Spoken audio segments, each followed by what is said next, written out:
First president of Kenya laid the foundation on matters education.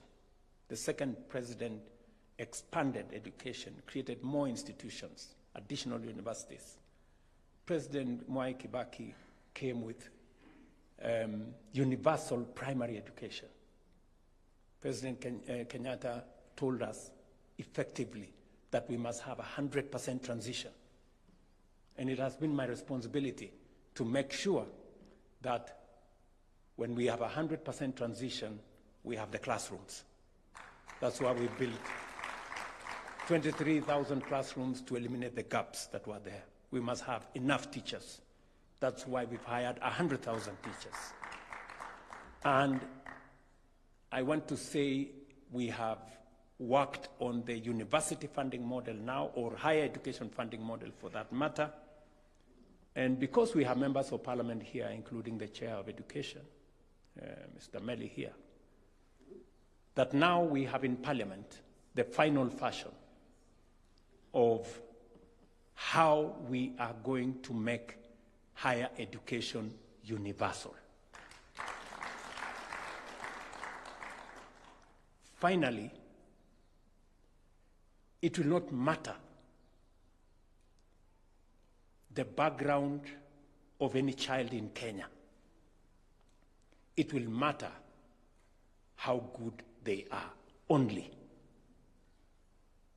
And going into the future, I know we have been trying to grapple with how do we fund our higher education in colleges, in our Kenya medical training centers, and in our universities.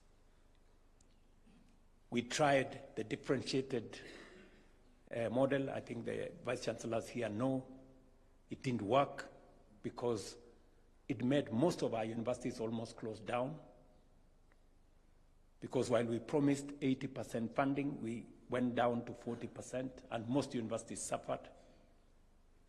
We have worked on what we thought was equity, where we said parents will contribute a small portion, we will give a portion of loan, we will give a portion of scholarship. That creates equity, but it's not good enough. Now we are moving to universal under the amendments we have taken to Parliament. So going forward, any university, any student, so long as they have passed their exam and they have been placed in a college or a university, each one of them will get full funding for their higher education.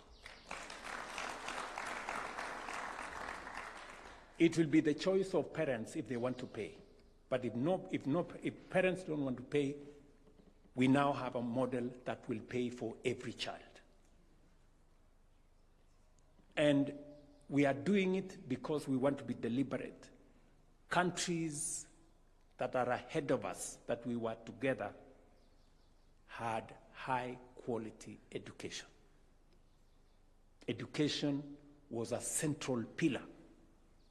My team tells me that